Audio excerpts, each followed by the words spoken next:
Oh guys, magandang araw.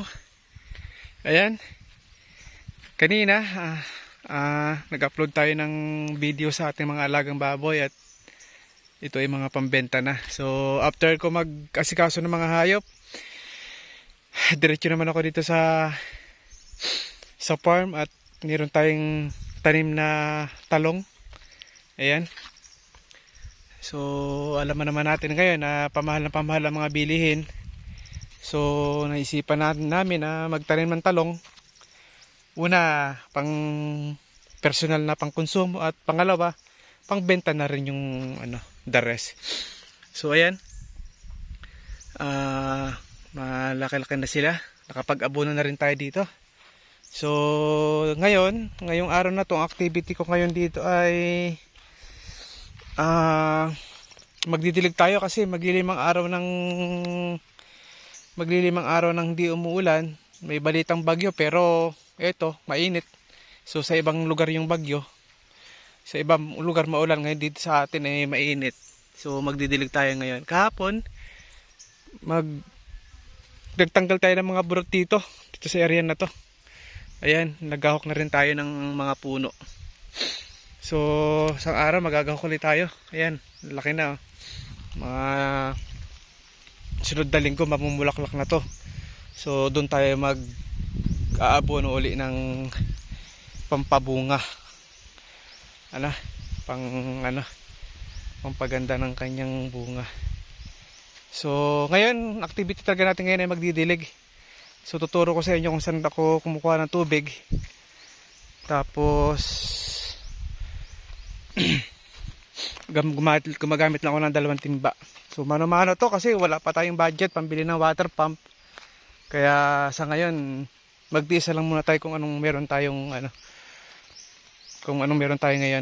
Ayan. Medyo mga 20 balik to. Bali mga 40 na timba ang mga gagamit ko dito sa kabuuan itong lawak lang na to ha. Yan, itong lawak lang na to guys. Yan. Ang pataas paikot. Yan, hanggang doon sa taas na yan. Pero doon sa kabilang tanim sa taas may mga tanim pa rin doon. So baka bukas na ako makapagdilig doon dahil dito hanggang tanghali matapos ko naman na to bago kumain tanghalian. Loobin nawa matapos ko to ngayon. Then tomorrow, bukas doon tayo sa kabila. Doon naman ako magdidilig. So medyo malayo-layo doon ang hakutan ng tubig dahil paahon.